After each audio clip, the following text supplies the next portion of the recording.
Hey there everybody, Phil here for AndroidCentral.com, and we are back with the Samsung Replenish. When last we saw it was at hands-on in a bar in New York City, so we figured we'd do something a little more intimate. So here it is. We've got a 2.8-inch display on this guy, and it's kind of a low resolution. It's 320 by 240, which is a little low for my tastes. You know, the size I can get used to, especially with the form factor, but it's tough.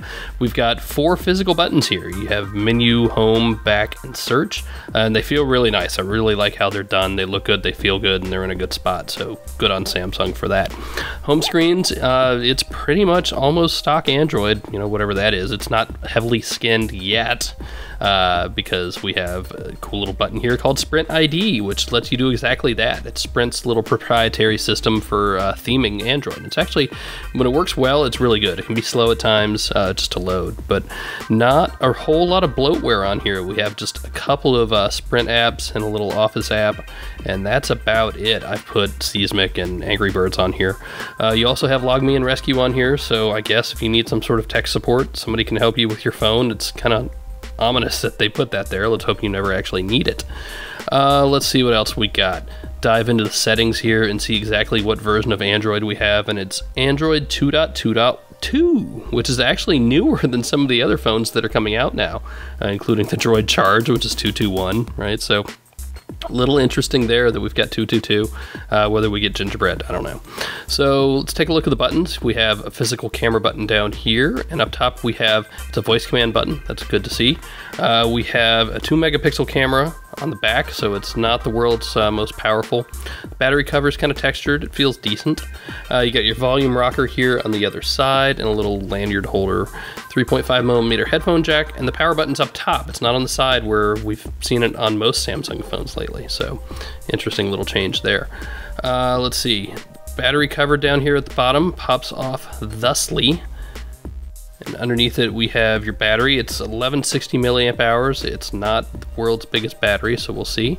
And here on the side you have the micro SD card that pops out. It's spring loaded, which we like. And I also like that you don't have to take the battery out to get to it, so that's very, very nice. Pop it back in here, and there we go. So there's the battery, again, 1160. We'll see how long it lasts, but again, it's not a huge touchscreen, so that should really, really help. All right, so let's pop this guy back on and see what else we can see, shall we? How about, tell you what, let's go down. Oh, Angry Birds. All right, we'll do it. We'll do it. I know it was teasing you. So it's a small screen. It's 2.8 inches. It's not the world's most powerful processor. It's 600 megahertz, but again, it doesn't have to be a full gigahertz or anything to run a screen this size. So how will it run Angry Birds? That's kind of the question. And the answer is pretty darn well. It's actually really smooth. The only problem is the resolution of the screen itself. So, you know, you look and feel really zoomed out. Things are a little pixelated, a little granular. But as far as actual gameplay, I mean, it works, and it works fine. Can't do anything for my lack of talent in Angry Birds, though. So that is Angry Birds. Let's see, let's back out of here. Level cleared, hooray! Let's see what else we want to play with. How about... Oh, let's just go to the browser and check that out. I am kind of in a Sprint dead zone here.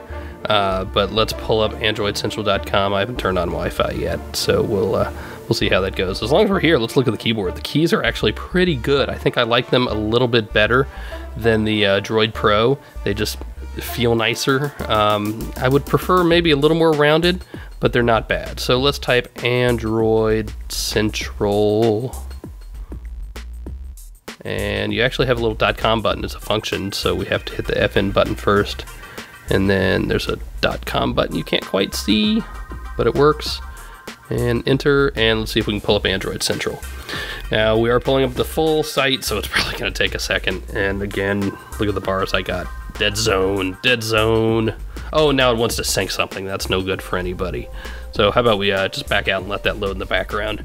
What else do we have here? So it's got a Wi-Fi, it's got GPS. The phone itself is made up of 80% recycled material. It's one of Sprint's green phones, and there's a green Sprint ID pack to go along with it. Let's see, here's the dialer and the call log. All looks normal, right? Normal stock Froyo Android. Nothing to see here. RAM and ROM, you got 256, 512. Again, not the most powerful thing in the world. Tell you what, let's just load up the mobile site here. No, we have a mobile site, right? m.androidcentral.com. And this should pop up much, much faster. Let's see. There it is. So here's your little browser, and works fine, works like a browser. Let's open up a story and see how that loads. Turn it sideways, look at that. The rotation's actually pretty quick. No complaints there. And there it is. We have images, we have text. It's a browser, folks. So there you go, a pretty quick look at the Samsung Replenish, and we'll have more coming later. See ya.